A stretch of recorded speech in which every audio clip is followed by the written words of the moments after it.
Hello, everyone. My name is JD Calderon, and this is Of Mice and Wolves. There's only one slight problem, though. I'm missing the wolf. This guy, he's will hopefully show up a little bit later, but that's a whole other story. So, without further ado, let me bring in the guests, the important people. Yes. Start with Josh. How you doing, Josh? Please introduce yourself.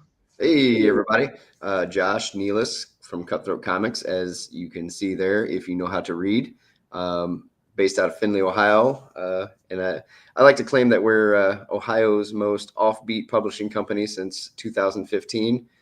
Stick around for the show, and maybe you'll figure out why we say that. All right, very good, very nice. What's up, Grant? Please introduce yourself. Hey, I'm Grant. I'm the creator of Beowulf and League of Cryptids, and now I have the sequel to Beowulf, which is called Beowulf Grendel's Curse, and that's on Kickstarter currently. All right, cool. And we have Mr. Scott Harris. Hey, Please. thanks for having me. Yeah, I'm Scott Harris King. I put out a bunch of series on Kickstarter you might be familiar with, the Crime Busters Quest, and right now I've got Cthulhu versus Uncle Sam number 1 and 2 are live right now. Very nice. All right, gentlemen. So as it says, it's a comics workshop show. Although I'm down a workshop worker, that mother. Anyway, but anyway. So gentlemen, so I don't. Are you familiar with the format of the show? I've been on the show before. Okay. So, all right. What's up, Marvin? So, gentlemen, so who has an opening question that the rest of us can start, or has a problem that we can start asking questions about? Well, let's start with Josh. Actually, mine isn't necessarily a Kickstarter question. I definitely want to hear Rob's answer for it. Right. I want to see if these two guys maybe have more Kickstarter related questions. All right. So, Grant, you want to go first? You know, I sent Rob a bunch of questions, and he never got back to me on which one he thought was the best. Do you want me to just pick which one? Pick whichever one you want to talk about first. Okay, and you said you wanted. Give me anything. It doesn't necessarily have to be Kickstarter. Okay, so as far as retail distribution, what do you guys moving forward? I don't know if you guys already distribute through Diamond or if you don't. Are you guys? Hey Rob, how you doing? Good. Sorry I'm running late. My son's had basketball, so don't ever let it happen again. Thank you, Josh. Off your own show. Appreciate it. Really. A basketball game is more important than this. Are you kidding me? Did they win? they did, yes. No. Okay, congratulations. And yeah, my oldest started, so Nice. That's good. If they didn't win, I'd be mad. So anyways, what are your guys' thoughts on retail distribution? Is it still worth it? Are you guys going to look for alternatives to Diamond? What do you guys think? All right, cool. Grant, before we answer your question, Rob, please hit your spiel because I was terrible at it. Go ahead. Well, you started though. You say and then we're past that part. So we're not doing. So I'm Rob Multari. I am the creator writer of Nightwolf of Snowpaw and the Wolfpack Pups. And this is, of course, Of Mice and Wolves. And this is a workshop show that we will go through everybody's issues and try and figure out answers. That's the fast thing. So since you guys already covered most of that. And Grant, I did actually send your list to JD. But he never got his opinions back to me. So I didn't know I was supposed you were the wrench here, sir. I'm the monkey in the wrench. All right, got you. Anyway, yes. So we were talking. So before we get into what we think for Grant, I know that one's pretty straightforward. However, if anybody has any questions for Sir Grant, please ask them before we move along to the answer section of this Q&A. All right. Well, I guess I have a question. So it sounds like that you've been using Diamond and doing distribution to the direct market already. Right. Do you want to know about my experiences with Diamond? Sure. First and foremost, they haven't been great. The amount of money that Diamond is willing to pay is really just slightly over the cost of printing. So even back when I was selling a lot of copies of my comic book, I really wasn't making that much money. And the number of comic books that I've sold has been drastically decreasing with each month. I would say even beyond just typical like drop off from issue number 1 to issue number 2. And then I just released my trade paperback, which fortunately through Diamond, the margin with a trade paperback is way higher than just a standard floppy comic book. But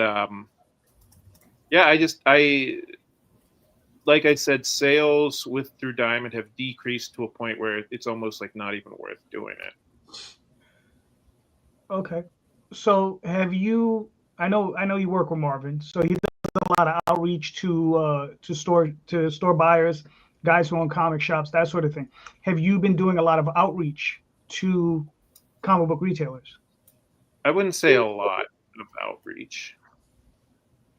Okay. I do send out. I do have some comic book shops that are on my newsletter list, and earlier on, I did try calling stores and offering freebies like posters and stuff like that. Mm-hmm. Okay, fair enough.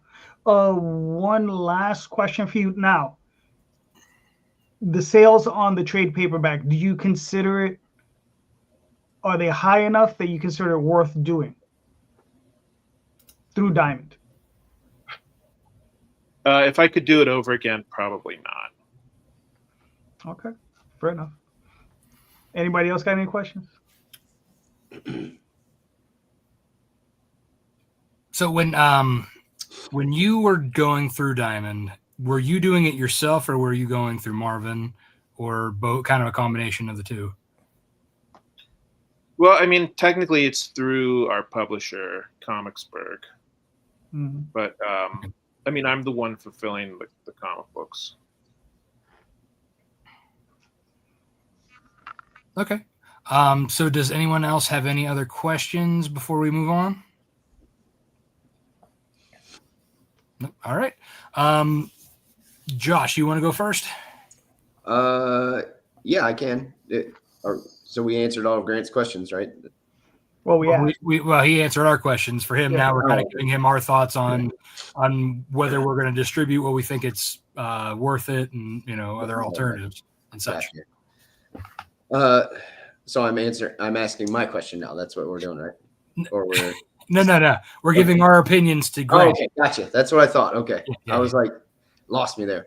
As far as distribution for myself, like, I pretty much like. People who own comic shops will find me at cons. That's most of what I've done so far. That being said, I don't have much of an answer. Although I will say that Lunar is the other one, right?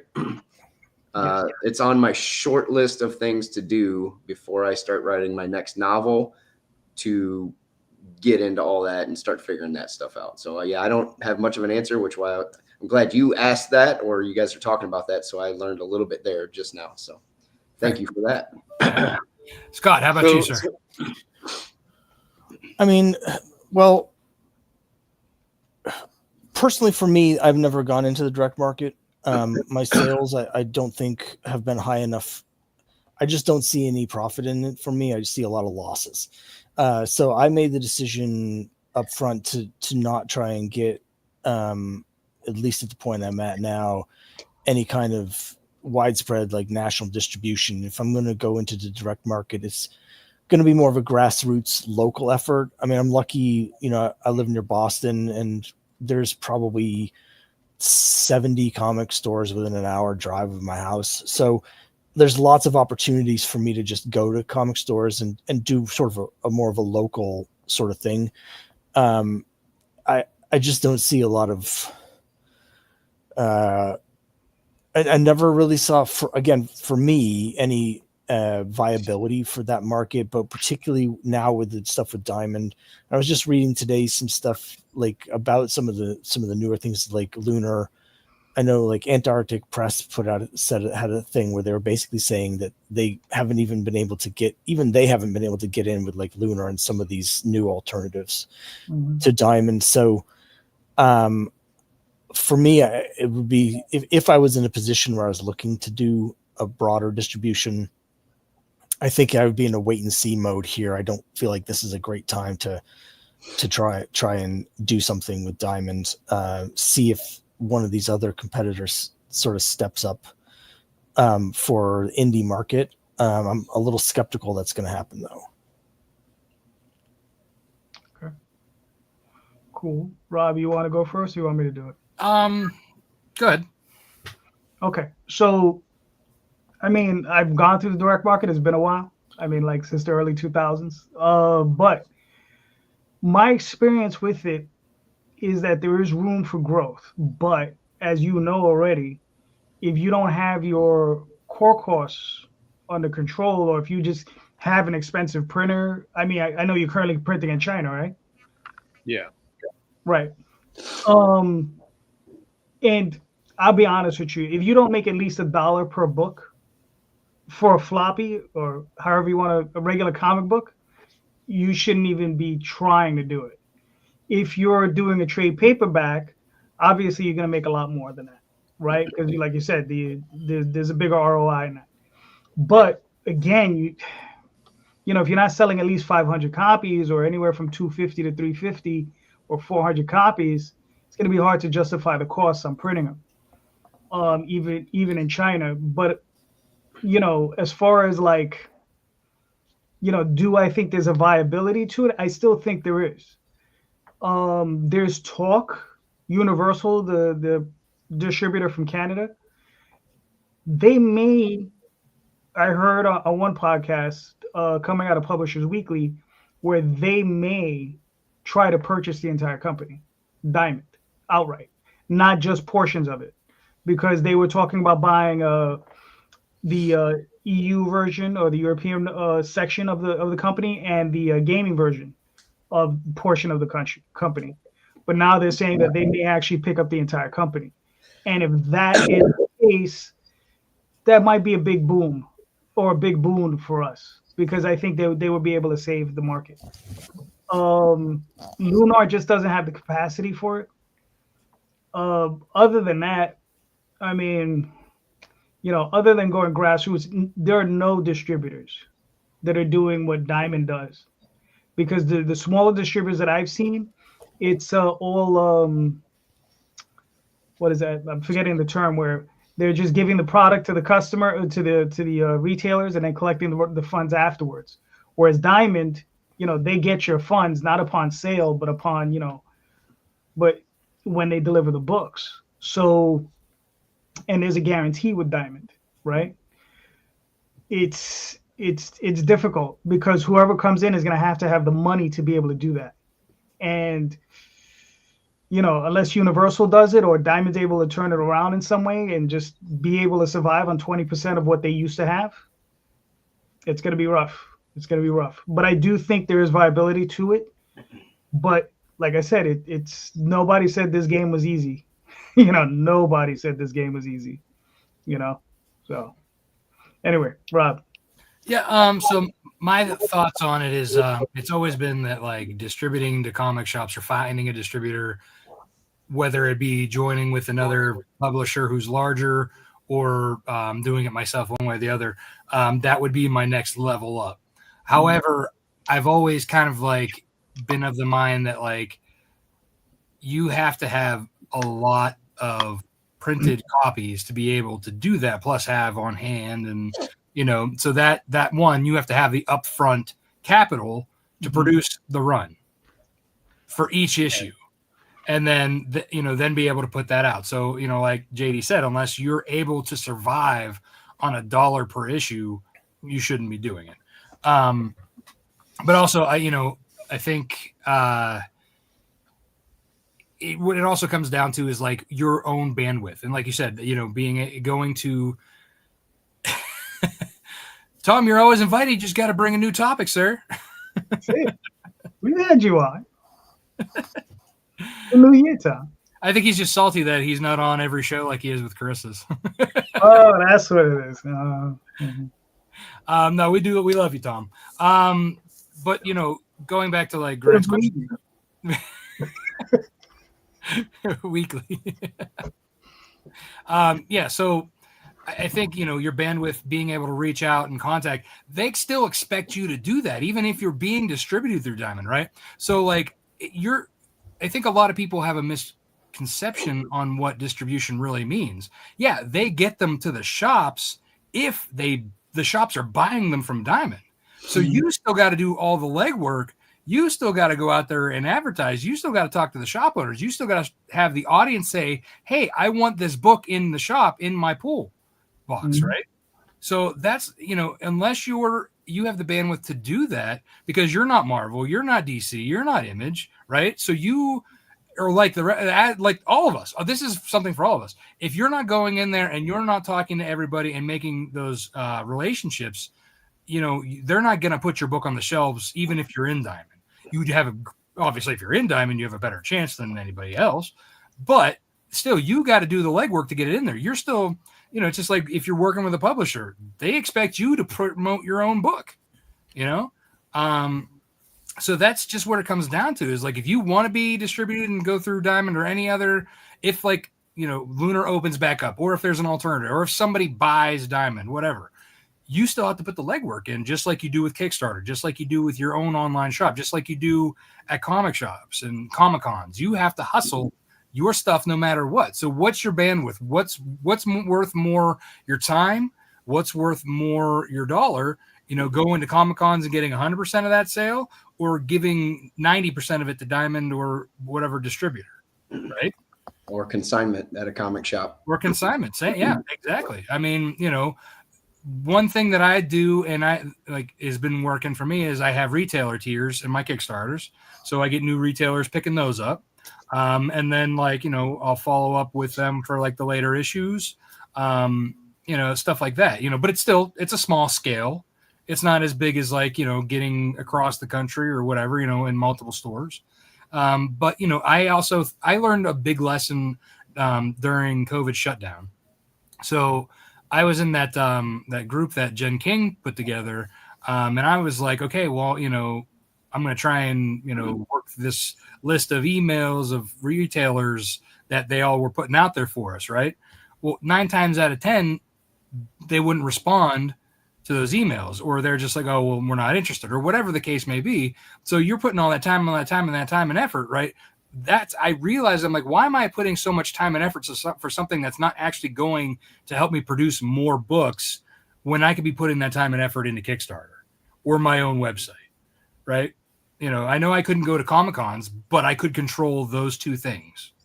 So that was just, you know, building your own audience the best way you can with the bandwidth you have, I think, is, you know, if you have the time and the effort and you think it, you know, that's by all means distribute. I'm not saying not to, but I think there's levels of, you know, is it worth it to a certain extent when you're up this high, but when you're kind of in the middle or even starting out, I don't think it is. Yeah, and let me just add, it was consignment is actually the word I was looking for. When you have a distributor that distributes on consignment, and you know that's what they're doing, I would say no, because the problem is that they usually have a hard time. Like, the retailers they give them to, they have no incentive to sell those books. okay? Because they didn't pay for them. You understand? So whenever they basically got it for free, right? If they sell it, they sell it. If they don't sell it, they don't sell it. So it's no skin off their teeth. There's just a little space on their rack. And trust me, you're behind 20 Marvel comics. Yeah. So you're probably not even going to get seen. And it's up to you to follow up with them to find out if they even sold. That's right. The problem. No. Some of these distributors will do that on your behalf. But even then, it's like, like I work with one guy, and I had gotten some small check out of a small payment out of him, but I haven't seen anything since, and I've sent them 3 cases of books. Yeah, right? There are a couple small shops around Pittsburgh that I'll do consignment with, but for the most part, I don't mess with consignment. Right. Yeah. I mean, listen, if you know the retailer personally, that's different, right? So if they're a local guy to you, that's different. But if you're talking about, oh yeah, I'm gonna go around to 50 shops and just put your books on their shelves, it doesn't work, man. It doesn't work. Yeah, I stopped doing consignment because I kept forgetting who even had stuff. Exactly. And that happens too. And then sometimes you go in there and you'll be like, oh yeah, I left you 10 books last week. I don't know who you are. Yeah. Oh yeah, exactly. There's that too. Yeah. They're like, I had one shop. They were doing consignment for me, and I went in like, I don't know, a month later or whatever. And I was like, hey, just checking to see if you guys sold those books. And they're like, oh, we put them in the boxes over there. It's like, well, you put them in a long or a short box or whatever on a shelf. It's like, well, that's never going to sell in there, Yeah, exactly. Yeah. That's the other thing is like, you can't just throw indies in a box. They'll never sell. Like that, like that. I think part of the problem is like, there has to be kind of like sales reps in a sense too, that like, if you're not able to rep yourself and go and try and sell these books to the, distributors / retailers, like they're, unless you have like the best cover ever and somebody's like, oh, I have to check that out. But 9 times out of 10, you're only seeing half the cover or just the title, right. On the shelves. So, you actually have to like, the retailer's just like, look, I'm going to just get what I can to get my money back. Right. I'm not doing your job to sell your books, so even if they do pay like pay the half off or wholesale or whatever it is, 9 times out of 10, they probably they have maybe like 3 to 5 books. They're just sitting there, at that point, they're still just worrying about getting rid of their lot of, the big 2 that they have, piling up. So again, unless you have a name that's going to draw to it as well, it's definitely a rough gig. And I feel like our focus could be done more, in other channels that actually profits us more to be able to produce more books. All right. We don't know if that helped, Grant, but we hope. So, you mind if I ask a follow-up question? Yeah, sure. Okay, so JD, you said that you used to do direct sales or the direct market. Yeah. What made you stop doing it? Well, I'm old, one. So I started my first book I printed in 92. So that's when I started. And I was selling, and at the time, and I've said this plenty of other times. So at the time, we had 14 distributors. It wasn't just Diamond. There was Diamond, Capital City, Heroes World, Hawaii Express, it was Hawaii Distribution. There was 14 different distributors. All of them distributed everybody. And that's another portion of the industry that's really messed up right now. Is the problem is exclusivity. Nobody was exclusive to everybody. Marvel and DC sold to all these people. Pacific Comics, Epic, you name it. There was all these different companies in there, right? Me, as a 19-year-old kid, went in, printed up 6,000. Well, the orders were closer to like 4,500 books, right? Did no advertising. Nobody knew who we were, right? But we were in 14 catalogs with our little covers, right? And we were able to sell that many because there were 1, like 10 or 12,000 comic shops. 2, there were 14 different distributors, right? There was Capital City, they were the biggest one. Then there was Diamond. Then I think it was Heroes World, and it was like shit, I'm forgetting the other one. but it went down a stacked list. Like I would get an order from Hawaii and he would be like, oh yeah, let me get 40 books. Right. And that was Hawaii distribution. That was the smallest guy. And then, but all over the country, you could sell stuff. So and to answer your question, the reason I stopped, because again, I was 19 years old, didn't know what I was doing. Me and my friends, we were doing these books. And we were releasing them as annuals. So it was in 92 was issue 1, 93 was issue 2, and then 94 was issue 3. And I guess, we kind of were like at 22, 23, like, damn it, we got to get jobs. Because, that's just the way it worked out. But that's why we stopped. Years later, Daphne and I went back and our sales just weren't high. At that time, Diamond had imposed, you had to sell X amount of books, like $1,200 worth of books. We just weren't selling in that metric at that time. We were probably closer to like $1,100. And they just ended up cutting us off, which was fine in the end. In retrospect, it was probably the right thing for them to do to us. It forced us to do other things, because at the time we were crazy going through comic shops. I mean, not comic shops, through conventions. I mean, that kind of sounds like what Rob was saying, where if you want to sell through distributors, that's one thing, but the focus still needs to be on Kickstarters, because that's where you make the real money. Currently, yeah, because unfortunately, I mean, I have a lot to say about Diamond and the way they did things in the industry, and like that's a whole nother show. I could sit down and have.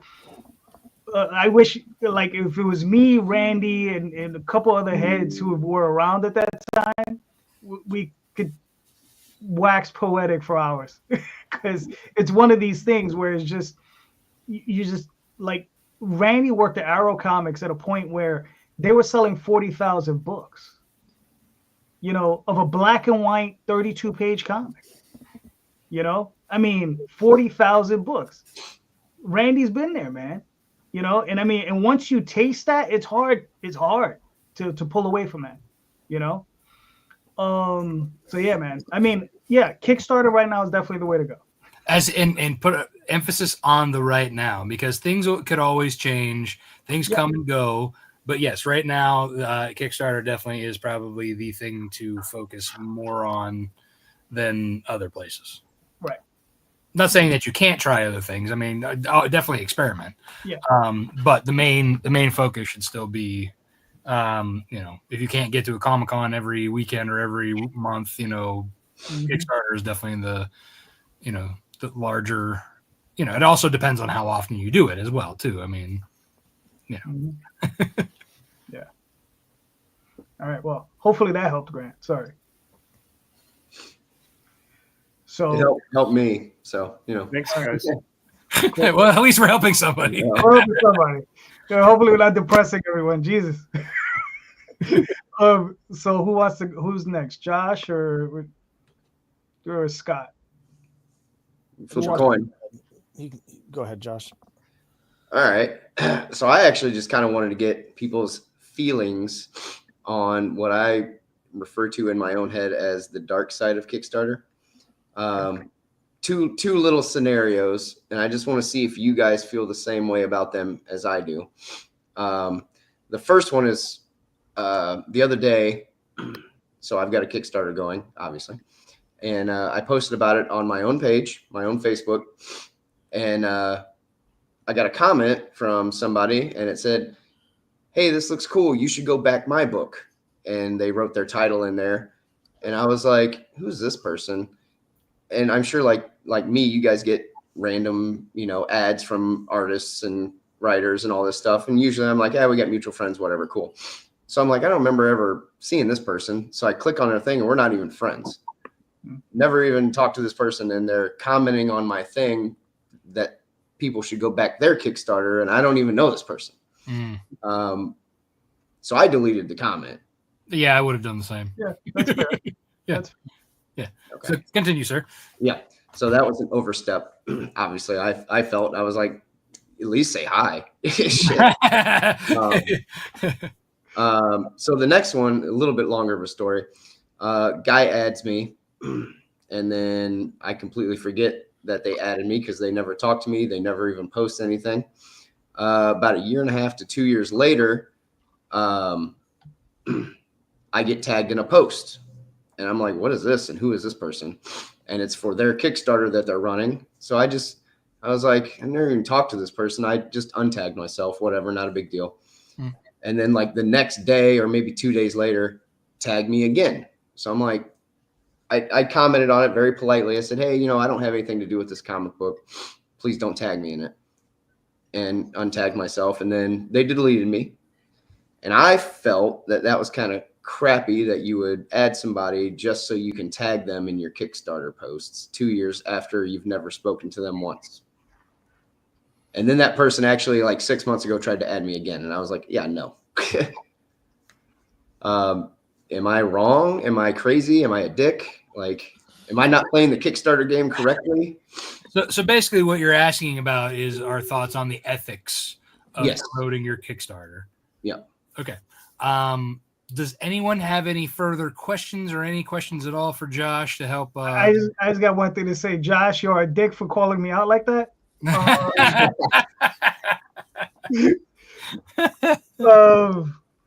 Yeah, I just follow up. So is this? I'm just wondering what platform is this on? Facebook that this was happening? This was, yes. Okay. Well, I'll say like,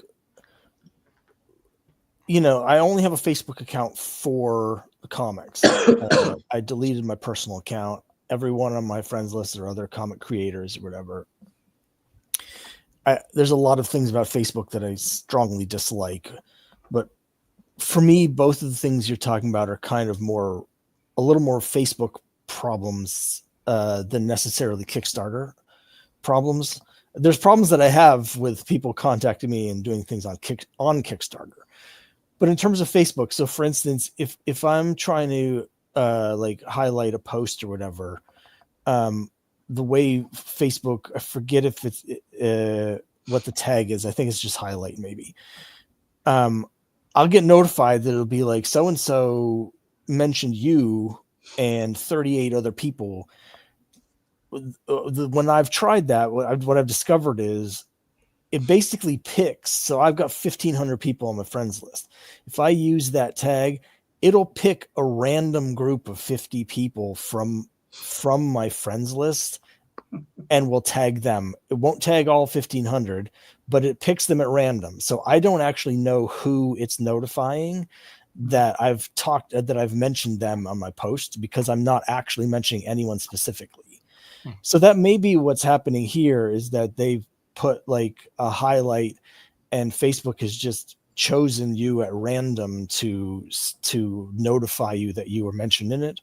It's hard for me to say without actually seeing the post, but that's happened to me a number of times where it's like, so-and-so mentioned you. And usually nowadays when I get a notification says that, I don't even look at the post because I know that it doesn't actually have anything to do with me at all. That's just one of the many ways that I don't like Facebook. But as for the other thing, I actually just saw something. Do you have any questions for him before we kind of continue into the answering? Yeah, no, I guess that's it. Sorry. Okay, so no worries. I always have to rein in JD too. Yeah, I don't think this was that because I think I know what you're talking about. Yeah, I've seen that in like groups and stuff where it'll say like at everyone or something like that. This was like me and 99 other people because I think that's the max you can tag, right? Something like that. That sounds legit. Yeah. Yeah, some weird arbitrary Yeah. Grant, do you have any questions for Josh, or shall we let Scott continue on with his answer and then move around? No, I think if you want to finish your answer, since you already started. All right, Scott, please continue, sir. My apologies for interrupting. No, it's fine. I was just going to say that in terms of the other thing you mentioned there, I haven't experienced that myself, but I just saw it the other day. When I was on one of the many Facebook groups about indie comics where someone posted something about their comic and the first comment was someone saying, "Oh, this looks cool. You know what else is cool? My comic." And they're basically trying to hijack other people's posts. It's extremely rude. I wonder if it's the same person. When I see something there's like actually that, a lot of them out there. So when I see something like that, I make a mental note, and sometimes actually I have a list of people to avoid, but I make a mental note to myself, whatever that guy is doing, I'm not going to work with that person or cross promote with that person, because it's extremely rude to do that. So I think they're just shooting themselves in the foot, but it's totally out of line as far as I'm concerned. Oh yeah, for sure. Same thing as cold messaging people that are in groups that you don't even know. Yeah. Yeah, just reaching out in the DMs. That's not cool. I do that all the time. But it's to invite them on my show, though.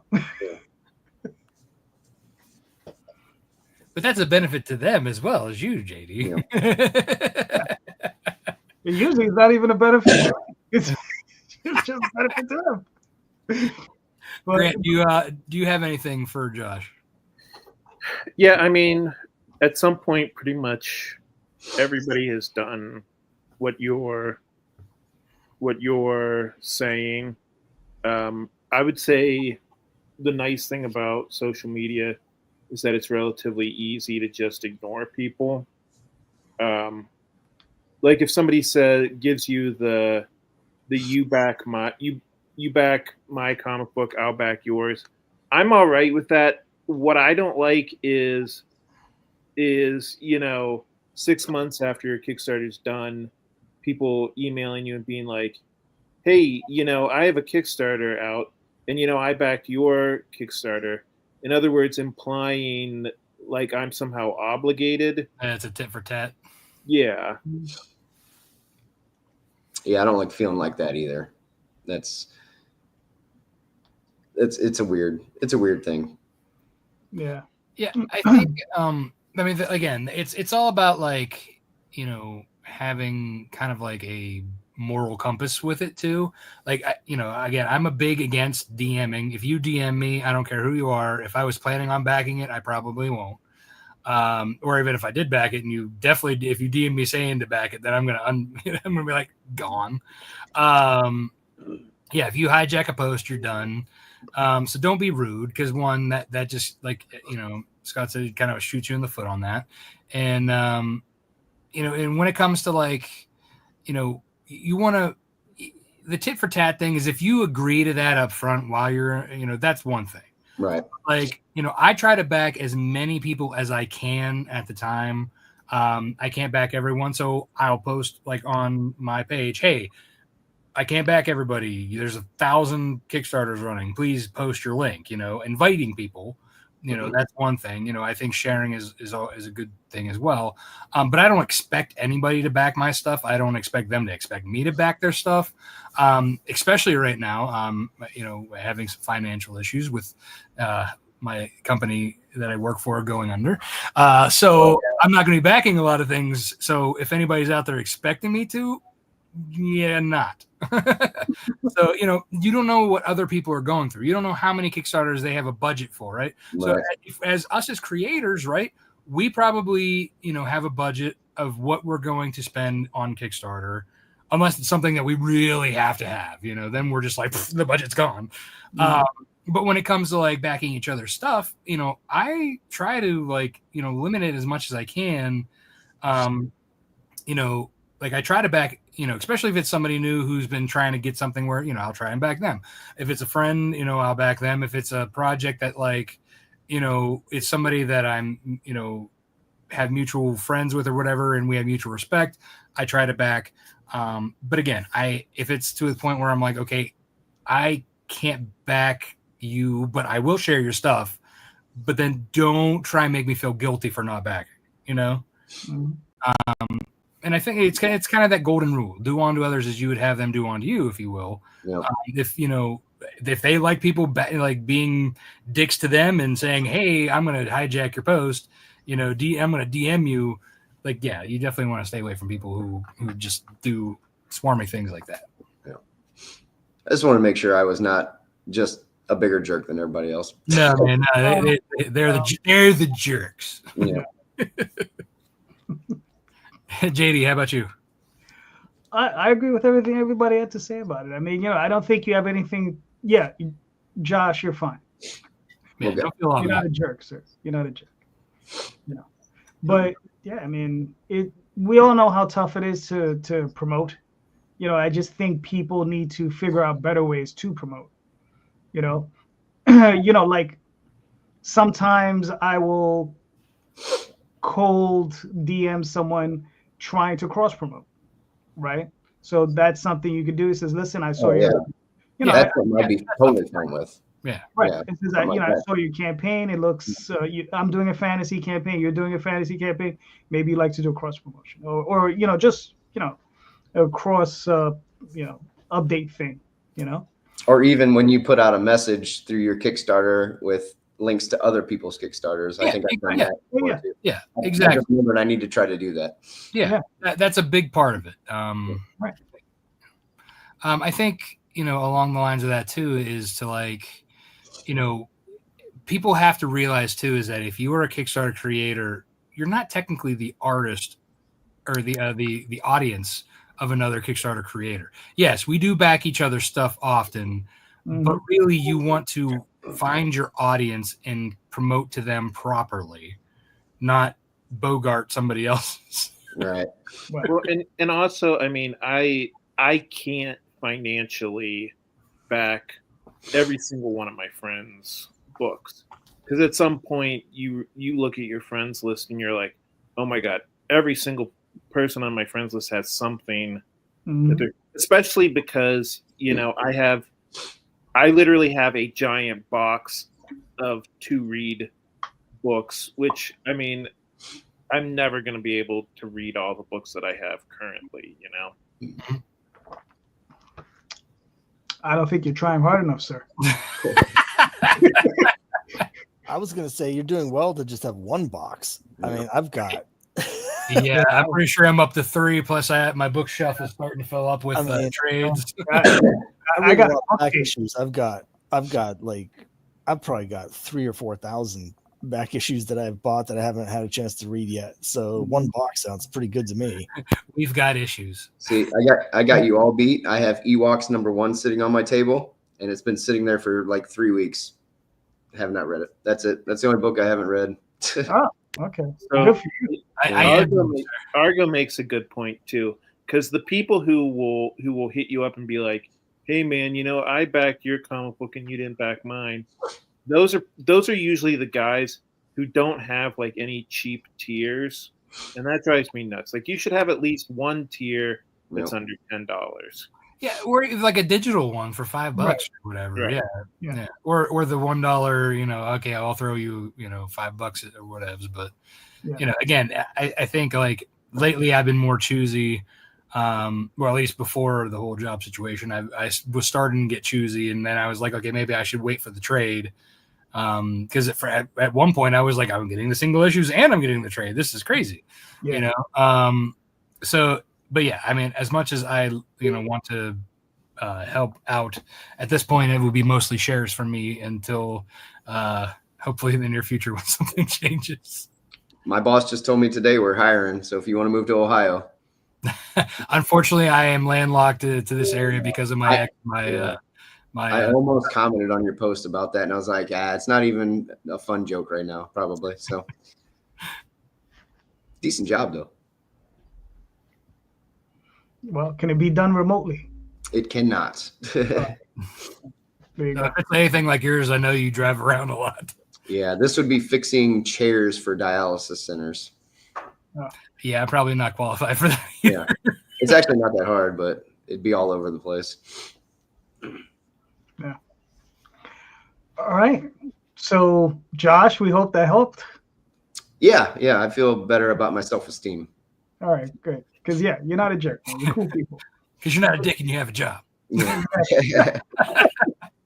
At least I can laugh about it until later when I'm off screen. I'll be crying about it. Yeah, you'll find something, dude. You'll find something. Thanks.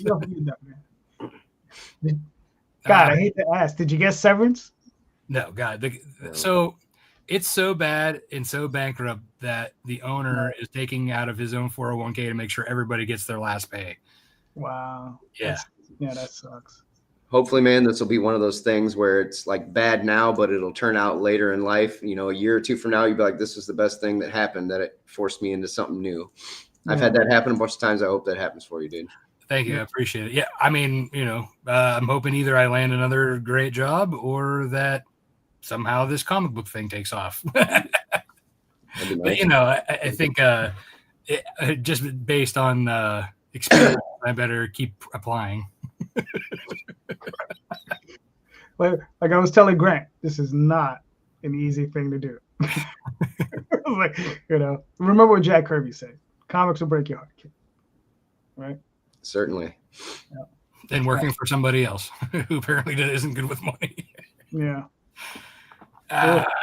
Anyway, so yeah, enough of my woes. Josh, does that answer your questions then, sir? Yeah, I think so. Okay. We're good. Scott, what do you have for us, my good sir? Well, so the issue that I've been having recently is I've been really struggling to get new eyes on my campaigns. So I've been on Kickstarter for almost 6 years now. I've done 16 campaigns.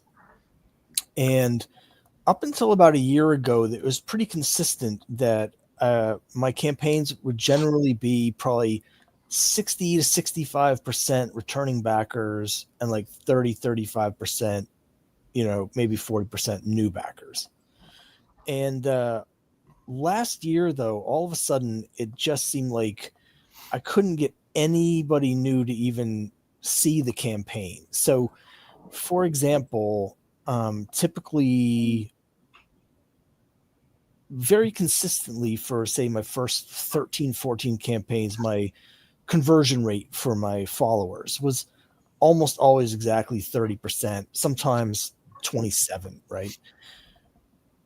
The last campaign that I had for my Fantasy Comic Quest number 4, which was in October, instead of having like, say, 65% returning backers and 35% new backers, 91% of my backers were returning backers. I had 132 backers, and I think only 10 or 11 of them were new. All the rest were returning backers. And so my conversion rate on my followers ended up being almost 50%, because everyone that was following the campaign was basically my returning backers. There were people from my mailing list, people from my previous campaigns. I've been having a lot of issues with just getting the word out. Like, people aren't seeing that the campaign is there. I can kind of tell this from the metrics. And, I've been noticing things like my Instagram engagement is way down. They're throttling the posts. Same with Facebook. It's like the more I post about the campaigns, the fewer and fewer and fewer people see them. So I'm getting things where, I've got, say, 680 followers on Instagram. If I post on there, I usually only about 25 of them see the post. Same with Facebook. I'll post about it. I'll get like 1 like, 2 likes, no comments, no shares. People just aren't seeing those posts. And I'm seeing that across the board with everything. And so I'm trying to figure out new ways to get eyes on the campaign, because like a lot of people, big problem I'm having is that when I'm having my returning backers come, they already have all the previous issues. So my per backer average pledge is very low. And if I bring in the new backers, they have a much higher, because they're getting like all the back issues. So right. I really need to have a steady flow of new people coming in, and I just am stumped doing it. Now, having said that, one thing I should say, because I know I'm going to be asked this, I made the decision at the beginning to basically do this sort of grassroots. I haven't done any paid advertising at all. Mm-hmm. But all the various grassroots sort of social media, whatever, they just all seem to have died in the last year, and I'm stuck as to new strategies. So that's my question, is like, what can I do to get new eyes on it? Okay. Does anybody have any follow-up questions for Scott to be able to help him workshop this? I have a couple. Okay. So Scott, other than Facebook and maybe Twitter, are you on any other types of platforms? You know, Blue Sky, Reddit, TikTok. You know, are you in any of any of these other spaces trying to find new readers? Yeah, so I'm not on a Twitter, but I'm on Blue Sky. I've got 500 followers on Blue Sky. Mhm. I've been working on TikTok quite a bit for the last, say, 4 months or so. I've got, I think, 750 followers on TikTok. My main thing has been my YouTube channel. Now I mostly talk about back issues, but I also talk about, my comics as well. Like I'm simulcasting this here. I've got Mhm. almost 1,200 subscribers on YouTube.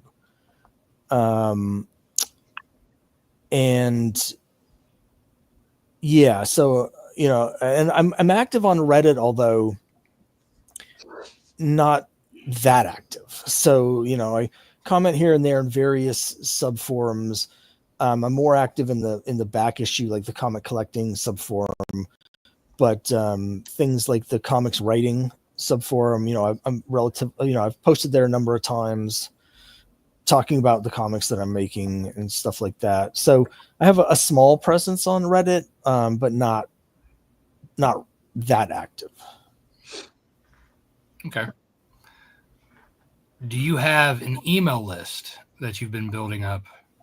And do you use if you do you use like a freebie, a giveaway to like incentivize with a landing page for them to sign up for your list?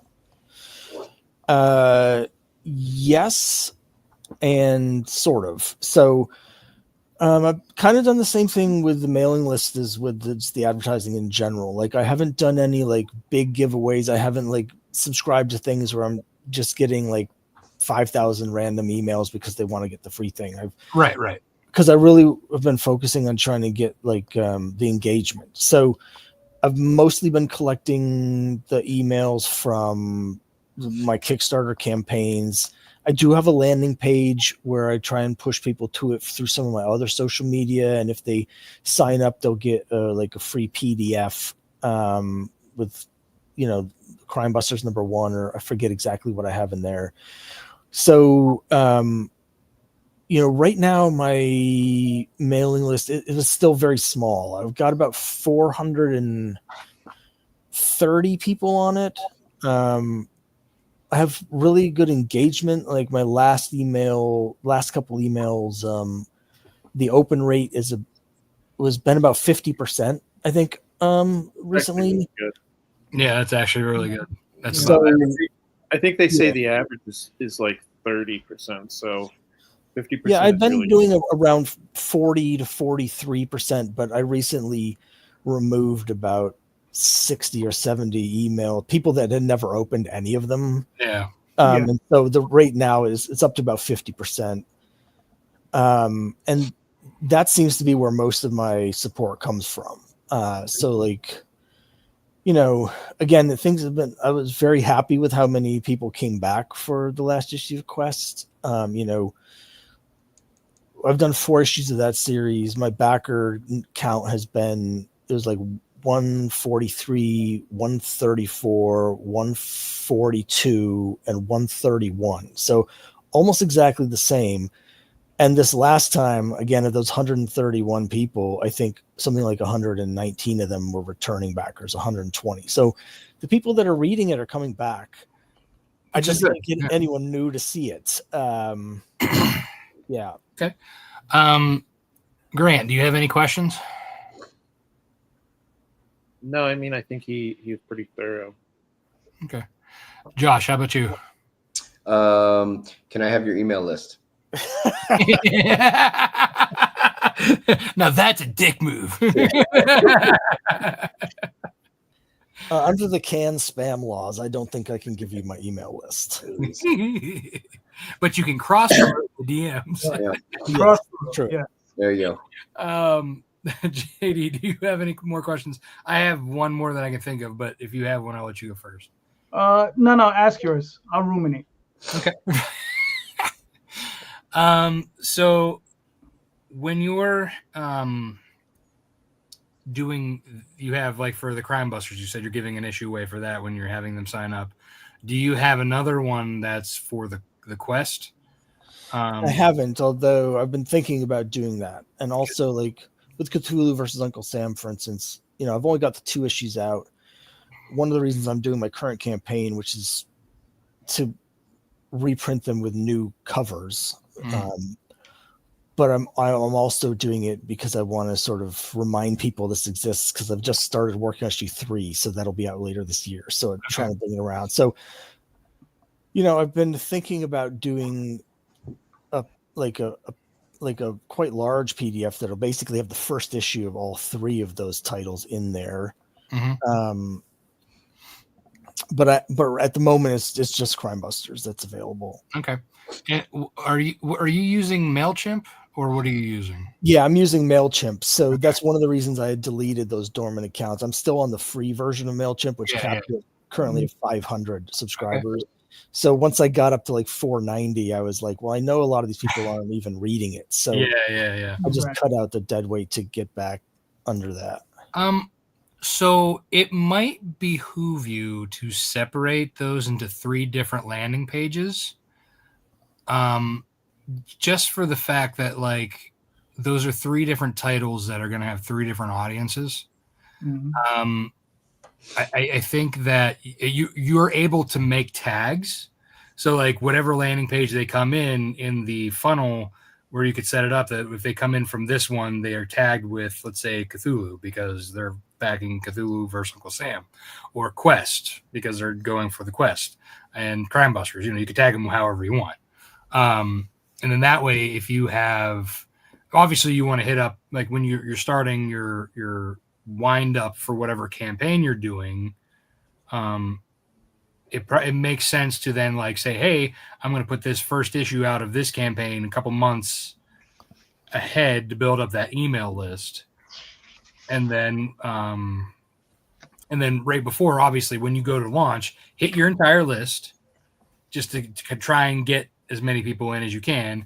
And then kind of like do a little couple focus ones on the tagged that is whatever title that is, and then in the middle, drop a big one if you need to try and get a boost or something, But yeah, that's just kind of like building email, which should help in a way, because email sort of helps to make or break a campaign in a way, as long as you're building up your audience, because people come and go from right?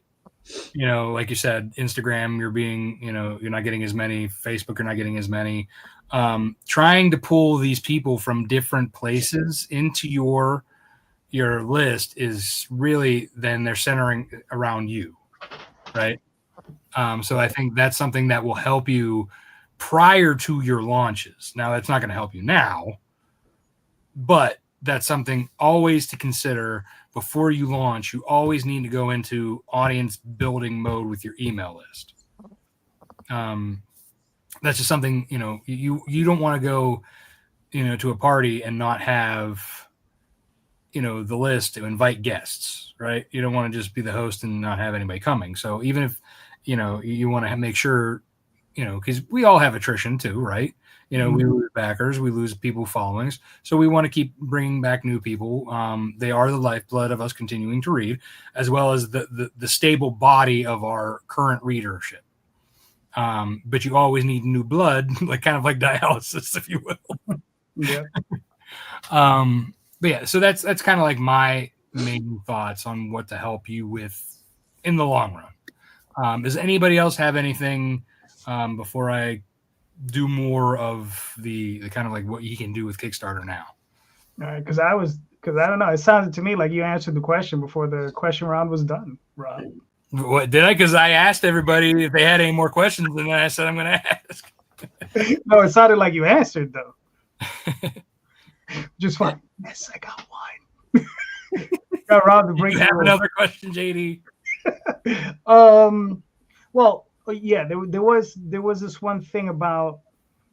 Okay, so normally I run the Oswald Chronicles, which is my magical mouse book, but I also have something like Magi's Grace, which is a completely different thing, completely different audience, right? Especially since this book is something like 11 or 10 and up, right? And that book I sell with nude covers, sexy covers. I went completely. There's foul language in the book. I went completely shameless with the book, right? Now, the thing is my question to you is have you looked at the comparisons between your different campaigns, like Rob was asking, because they are different groups, and you're gonna find some are gonna be a little bit higher on one end, because I know you had a Mannix cover that he had done for you for one of your other campaigns. Really nice looking cover of a young lady with holding a sword and she's wearing armor.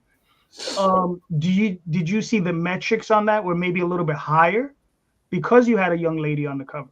She's not nude or anything. Sometimes you just need a pretty face and a great illustration. So Carissa Grant with her latest Western Supernatural, exactly that one very sexy cover of her main character, or one of her main characters, and that brought the boys to the yard. Right. Yeah. So I mean, have you looked at like those parallels? You know what I mean? And maybe tried to like with something like Abraham Lincoln versus Cthulhu, it might be a little hard to work that in, right? But which I understand. But I mean, have you looked at those comparisons and tried to make those comparisons? Kind of, if I understand the question right. So, I mean, one of the reasons that I started Quest, besides the fact that I just wanted to tell the story, is because with Cthulhu versus Uncle Sam and Crime Busters, even though they're different styles, they sort of take place in the same universe, so they're sort of connected. Right. But I felt like that audience was getting a little fatigued as I was putting more and more stuff out. Mm-hmm. So I started Quest to try and attract a totally different audience. So my idea was to sort of alternate between the two, so I'd have sort of different bases that wouldn't be as exhausted. And that sort of worked. But it means that I have almost no crossover between those two audiences, even though when I do my mailing list, I'm like, hey, here's all the stuff I'm doing. The reality is that there aren't even that many people that get both Cthulhu versus Uncle Sam and Crime Busters, even though they're connected. The people that's common though. I mean, if you think about it, and JD and I both kind of have a similar situation, whereas like with Nightwolf and Snowpaw, you think werewolves, right? I only have 50% of my audience who will back both. Right. And then JD does, with Oswald and Tall Tales, and then with Ego Raven for Daphne, like that, there's barely any crossover between there, and they're all fantasy, Yep. Yeah, but to be specific, like, the main character of Quest is the female character, so she's kind of highlighted on most of the covers. The Carlos Herrera one was gorgeous, by the way. Yeah, I mean, I every issue I have, I'm bringing in like a new sort of artist spotlighting with this virgin cover, and basically, I mean, I haven't brought in like any like huge names or anything, but in terms of the metrics, it hasn't mattered. My overall backing has been the same, but also the backing for those covers, like at that level, it's been almost exactly the same, regardless of like which character's on the cover, who's drawing it. I haven't really noticed any difference. Like with Crime Busters, it's a little different because that's sort of like a Scooby-Doo sort of thing. It's drawn more in Archie style. So that's not something I would have like a sexy cover or anything on like that. But I do a lot of variants, mainly just because I like doing them. Because as I look at the metrics, like had to see how the covers are doing. And honestly, from issue to issue, the numbers are almost exactly the same, regardless of what the cover is, what the subject of the cover is, and who's drawing it. They seem to be the same. The only cover I've had that really was sort of an outlier and I've sold out of it was a cover I did that was an homage to Hulk 181. That was it. Other than that, it almost doesn't seem, for the way I've been doing it so far, hasn't moved the needle either direction. It's just sort of like people like the concept of the cover block that I'm doing, but the specifics haven't really moved anything.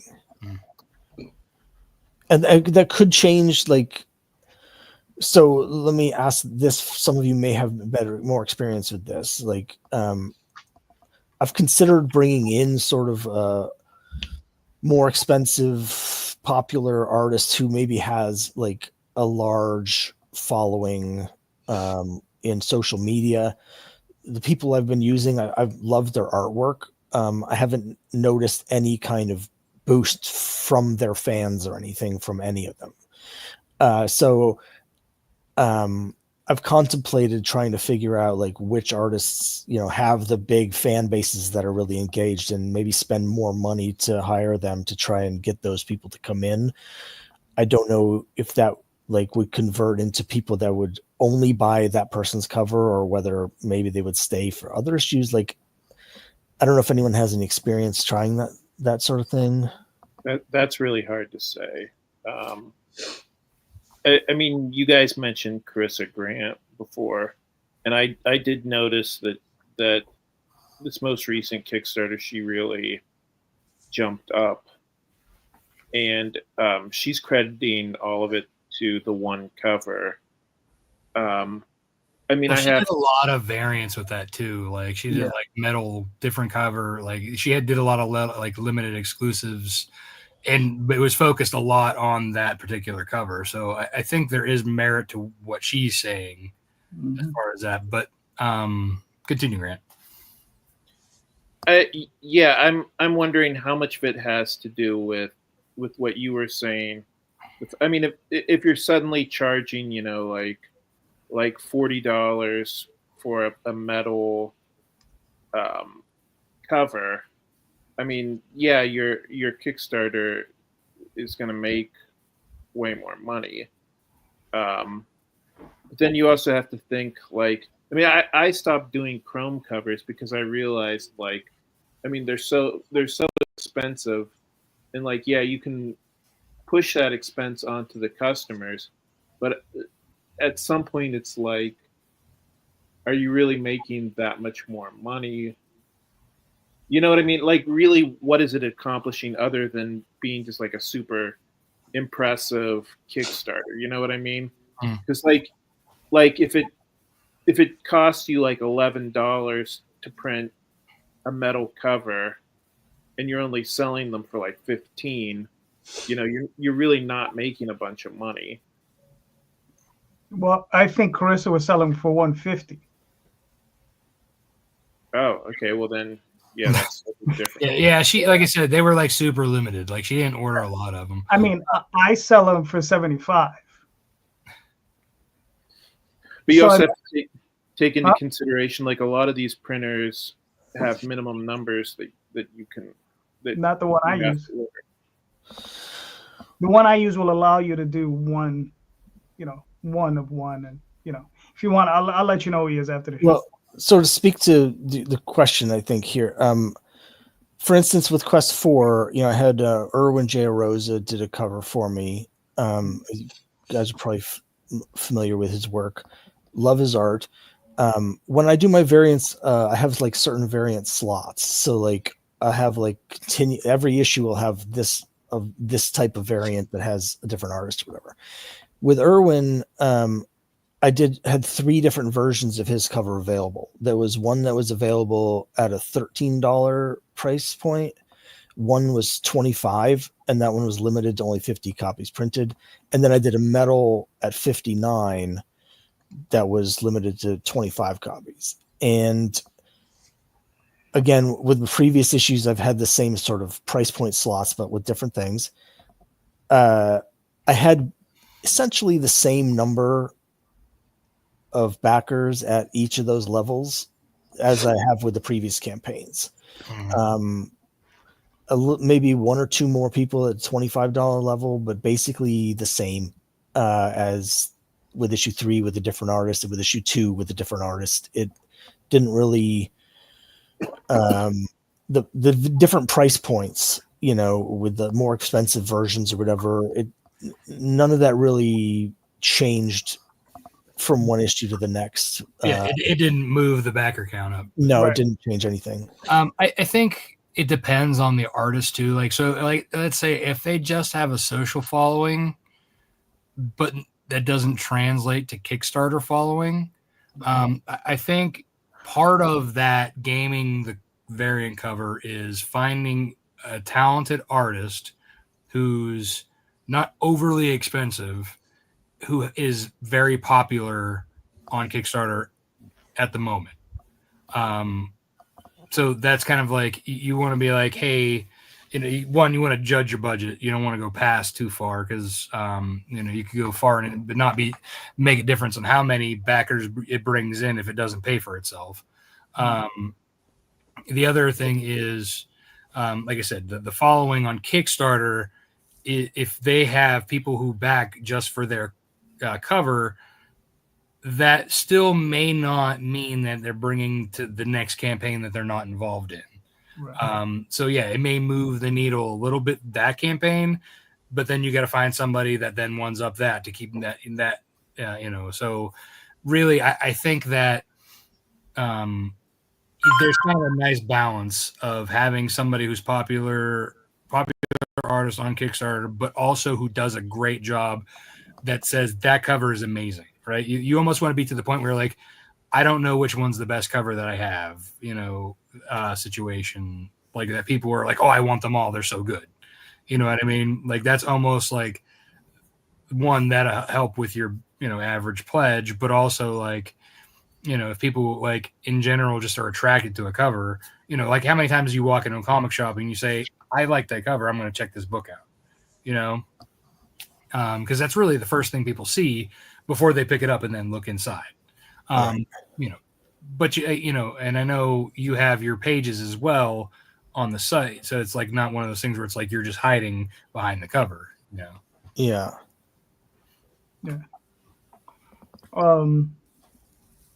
So are we answering this question now?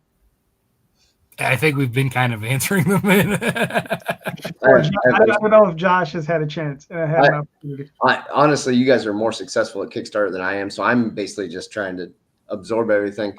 The one thing I would say about the variant covers is sometimes if you have an artist and they have a fan base, those people might not be comic book readers. They just like the art. So you're not actually even getting a chance to get your story into their head. They're just buying that art, basically. Maybe. I don't know. Just there are some who chase art and don't read, but does anybody else have anything for Scott, particularly about bringing in new audience to this Kickstarter running? Yeah, just work with different artists on each campaign too. Bring in new people. That's my whole thing, is try to bring in new people and I don't know, rotate the people through that way, I guess, and hope they stay for you.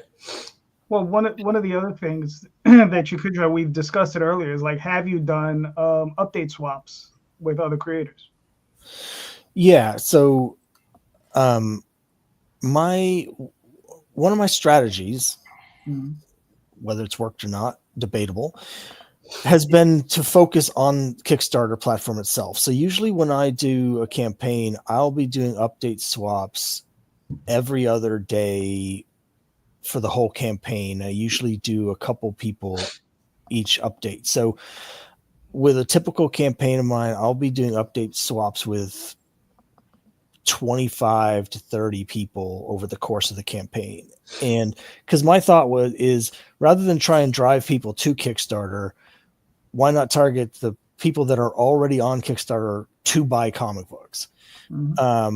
And it feels like, and I don't have the data for this really, but it feels like the last year and a half, that's been a lot less successful. Yeah, I think that is the case too. I also feel like the economy has a lot to do with that in general, because I feel like no matter what level you're at, you kind of like we've been feeling that, especially when it comes to like people. I think they're used to it now, saying, "Oh, we see other people's things, all the time." Like that's not like a new trick, It's almost old hat that they probably don't even acknowledge it. That's why I think when we taking the next step and doing a cross collaboration item. That helps. But then I feel like that also kind of has, kind of hit a flatline plateau, if you will. So I think it's, just experimenting with new things, is kind of like where that,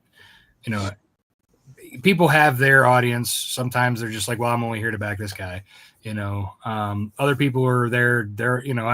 One of my backers, I follow her. And I swear to God, she's backing campaign after campaign after campaign. Because like I get the notifications on my phone. I'm like, man, where does she get this money from? She might be independently wealthy, sir. Yes, apparently, or just really likes independent comics. Yeah. So for me, the cross promo hasn't been as helpful. I think, like you said, it just got a little bit over. People overdid it. You know what I mean? To the point where people were sending out like cross promo updates like almost every day, and it got to the point where people just stopped reading them. From listening to what you were saying, Scott, the big thing I would say is I would be a little bit more aggressive about trying to get emails for my newsletter. Do you do conventions at all? Yes, not as many as I'd like, and it's something. It's actually a point of focus for me last year that I completely failed at. Is that I go to conventions, I sell the books, and then whether they like them or not, I never hear from them again because so I'm like, I want to focus on when I sell a book to someone to get them to sign up for my mailing list so that if they do like it, they're there. That's the biggest thing. Mm-hmm. But I really haven't been doing that. The newsletter, yeah. Well, I mean, I don't know what to tell you other than, yeah, you need to. I would say the email address is almost more important than the $5 or $6 that they're giving you. I would even say too, like try and put it in when you're giving your spiel, like even when they're in the middle of doing kind of like the when they're checking out with you, right? There's that period of time where you're doing the transaction. Like let's say if you're doing just the cash or doing with the Square or whatever you use, there's that period where they're just standing there while you're like counting money or whatever. That you could be like, hey, while I'm doing this, would you like to sign up for my email list? And whether it's a clipboard or an iPad, which I think MailChimp, and I don't know if it's updated anymore or active, but I have on my old iPad that I use regularly, but it doesn't import like it used to. So I have to like manually import it. But MailChimp did have an app where you could have them just type in their information and then you have it there digitally. So that's something that they could be doing while you're checking them out. So they're not just standing there waiting for you, but they're actually doing something. So that would help in the process of getting them signed up. Or if they're about to walk away from a table, another nice thing is either having a postcard or a card with a QR code or a web address for them to go to your site and to sign up if they're not interested in doing it at the table. Yeah, those are good ideas. It's something like I only do 4 or 5 shows a year, but it's something that I'm aware that I have not been a missed opportunity. So something else. I mean, you were saying that you're with MailChimp, which I know has a maximum of 500 emails, which that's really going to hinder you. I would definitely sign up for one of the I don't even know what that's called, like one of the newsletter softwares that Substack? don't have. Yeah. I didn't want to advertise specifically for Substack. I mean, that's what I use. But I mean, there's no reason to not use Substack because it's basically the exact same service, but there's no limit to it. Yeah, I've been thinking about doing that. I just haven't looked into it yet. But it's, and once I get another 70 emails, I'll have to change something because I'll hit my limit. So Yeah, or upgrade to the paid version, which at that point is yeah. I mean, like I said, I used to use MailChimp. I use Substack now.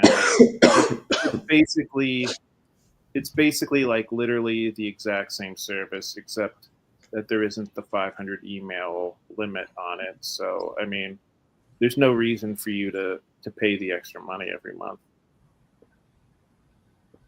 Okay. Yeah, I'll definitely look into that. Yeah. And the added benefit to Substack is you're not just, well, I know the way I use it, you can use it the way Grant is talking about it, but you can also write articles, just things about comics or whatever that interest you that may give added benefit to your fans. Like you said, you're really interested in back issues. So, you can always write an article on back issues, right? And that might intrigue some people, bring some people in that who normally maybe wouldn't read any of your comics, but they say, well, you know what? I like what he did here. I like what Scott did here. Let me give his book a shot, right? And maybe they'll back it because of that. Or you could even write about because you said Quest is like kind of like for your love of D&D, right? Yeah. Right. So you could write about D&D and then plug in the book. Right. Mm-hmm. Yeah. And you could be like, this is a portion of my quest, that you did during your campaign. So. Okay, great. Thank you. So I hope that helped. Anybody else? So. No. Does anybody have anything else to add? So, Rob, everybody has campaigns up. I'm going to pull up the campaigns. We're going to run through them real fast, guys. Real quick. So, quick elevator pitch, and then we're going to move on to the next person. All right?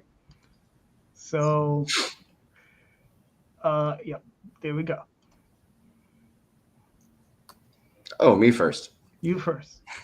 All right. Yeah. Cocaine Stripper Stronghold.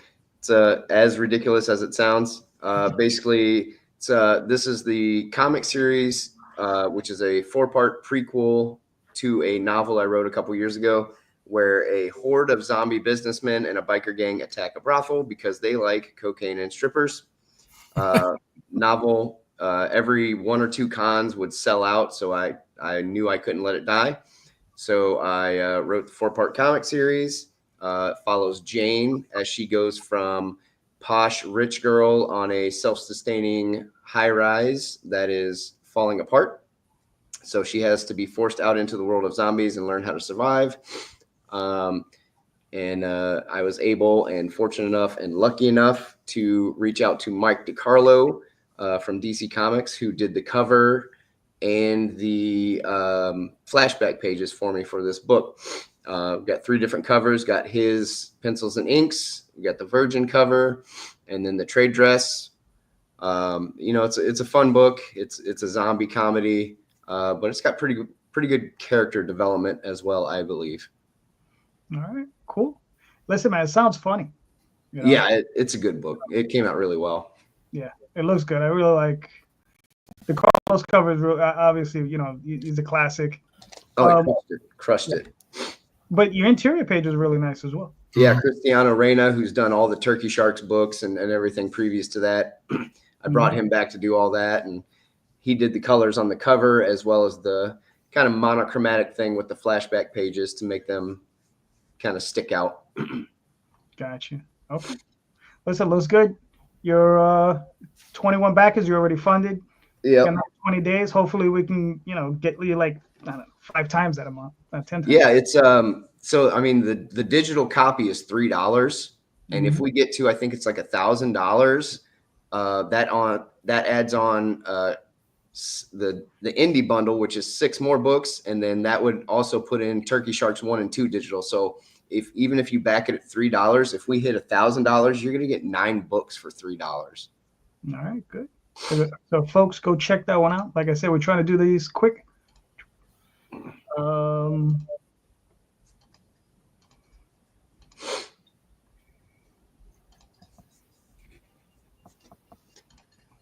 right. Hey, that's me. Yeah, so it's Cthulhu versus Uncle Sam. The premise is in the title if you're familiar with those characters, but it's America's first and greatest hero battling Cthulhu, the ultimate evil. It's set during World War II, and basically the Axis powers are trying to summon Cthulhu to win World War II, and Uncle Sam and his friends have to stop him. I basically packed it with all the like fun stuff that I could think of. So it's got time travel and talking dogs, and the Statue of Liberty is actually a giant mecha robot that battles Cthulhu at one point, and there's other dimensions, and professional wrestling is a big part of the plot for the first issue. Each issue is 32 pages, full color, and it basically sold out of the regular versions. So this Kickstarter is to do the new anniversary covers, which are designed to look like the Marvel Comics 25th anniversary covers from 1986. I've been putting out a line of those for all of my comics for the last year. We also have, other variants. We got the propaganda poster variants, and we did some variants. Ryan Mendoza, who draws Miskatonic High, another Cthulhu centric title. He did the Adventures into the Unknown variants, which is an homage to the first horror comic, Adventures into the Unknown. Really excited. Samir Samau, who some of you may know, who does a lot of Kickstarter books, he did the anniversary covers, and he actually draws traditionally. So this is the first time I've had, basically the first time I've had original art available, since he draws, that way. And so we've got for my comic. Yeah, he's really good. So it's a perfect time to jump on board, pick up the first two issues. Samir is actually drawing issue 3 for me right now. We've had kind of a 2-year hiatus. I've been Jay Piscopo is the original artist, but I'm switching over to Samir at this point. So it's a great time to get on board and pick up the set of the new variant covers. It's also technically a make 100 because the variants are limited to 100 copies, pretty much all the different variants. That's the whole pitch. It's just a lot of fun, a lot of Uncle Sam and Golden Age public domain superheroes that I've sort of revived are fighting against Nazis and cultists and Cthulhu himself. Very nice. Well, you funded, you got 31 backers, you got 23 days, you got a lot of time to make some more bucks. Really good. Yeah, I put in a lot of time so I could come on podcasts like this. I didn't want to end too soon. I wanted to have a chance to talk to people like you guys. You're a lot smarter than me. All right. So Grant, here you go. Talk to us. Beowulf. Yeah, so Beowulf, Grendel's Curse. This is the sequel / prequel, the comic book I put out last year. And yeah, it's 30 pages. We're doing really well. I was hoping to get halfway in the first 24 hours. That didn't quite happen. But basically, all you need to know is that in this one, he goes up against his two greatest foes, Grendel and Grendel's mother. Very nice. Specifically in issue number 1, he goes up against Grendel's mother. All right, cool. And you got, it looks like, another 40 days? Right. All right. So you got another 40 days. You got 47 backers. You're almost halfway there. I don't think you're going to have an issue. Who's the artist on this cover? If you don't mind. Let me... Mendoza... Sorry, let me look it up. I should remember this, but I'm bad with names. I should have known you were going to ask me. It is I think it's Daniel Mendoza. Daniel Mendoza. Okay. Well, you did a really nice job. I mean, you always do a nice job on your interiors. So, all right. Thanks. Good job. All right. So I don't think you're gonna have an issue making that. Yeah, I think we should be good. But thank you, and thank you for having me on your show. Oh, You're you're very welcome. welcome. Thank you for coming on, all of you. Hold on. There's this other guy here. He has this thing. Oh, that thing. I'm up for that. Yeah. So right now I'm running an experiment. I'm not actually on Kickstarter for once. I am actually running a backer kit during their Pintopia and Plushies event. So this time it's for the new Snowpaw plush that goes along with the book and the Nightwolf plushes. And yeah, I got the whole team behind me as we speak. But yeah, so basically the premise is the two werewolf pups are going trick-or-treating, and their monster school classmates who happen to be witches are jealous of them, and there's more tricks than there are treats. Mm-hmm. Very nice. Then let's see. Rob, your campaign is really long. Aren't they always? Yeah. All right. But I think you're almost there, right? No, I'm more than halfway. I'm like More than halfway, yeah. almost 70%, I think. Okay. How many days did you run it for? It started last Thursday, so I think it's like 24 days? Yeah, something like that. So it's Pintopia is like everybody launches at the same time and everybody ends on the same time. So that's why like there's that bar there that says there's 167 funded and 177 still funding. And then it shows like the total raised and the total backer accounts. And yeah, so yeah, it's an interesting, like it's very like cross promotional heavy. So I'm also working with Tyler James with his C is for Cthulhu and the Attic Door Media team. They're basically you back both campaigns or all the campaigns, and then you get free pins. All right, cool. Like I said again, I don't think you're gonna have an issue. I think you'll make it. So very nice. So this one is new though. The girl. Yeah. The Snowpaw plush is the new one this time. All the others are already in hand and in stock. But this is funding for the new Snowpaw. All right, cool. Very nice. Very nice. All right. So we got one left. Real quick. All right. So this is my book, The Oswald Chronicles, Passing Queens and Making Homes, issues 1 through 8, now in full color. Story about Oswald coming up in life as a young sorcerer, and him running into some friends and getting into some shenanigans, and that's all I'm gonna get into for now because it's really late and I gotta go to work tomorrow. But so there it is. But it's on Kickstarter for another 12 days. So there you go. Thank you, gentlemen. This was awesome. You guys are all great. Rob, do you have anything else to add to that? Oh yeah. Thank you all for coming on and sharing your projects and your workshopping issues. I hate saying it's issues. I know, just whatever. Like we like being able to bring you guys on and kind of workshop through things that you may be struggling with and kind of helping each other. That's why we do this. Yep. It's kind of our way of giving back to the community. And you guys are always welcome to come on, and we'll help you do stuff. And anybody out there who may also be struggling with something in the comic book industry, reach out to us, and we will get you on. All right, cool. So to end the show, Scott, please let everybody know where they can find you and your works. Sure. Well, you can find me on YouTube as the Classic Comic Collector. That's also my handle on TikTok. If you want to look at my comics, crimebustercomics.com will bring you to my website. And of course, you can also follow me on Kickstarter. My name there is Scott Harris, and the Cthulhu vs. Uncle Sam currently live. Cool. Grant? Yeah, I'm Grant Lankard on most of the social medias. I'm on Blue Sky now, Threads, Facebook. I'm not on Twitter because I hated it. I'm trying to think.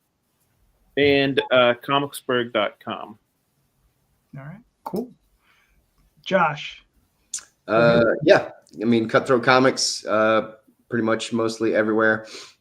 TikTok, Blue Sky, Facebook, Instagram, YouTube, eBay. I'm also Cutthroat Comics on eBay if you like older comic books. And then, yeah, that's it.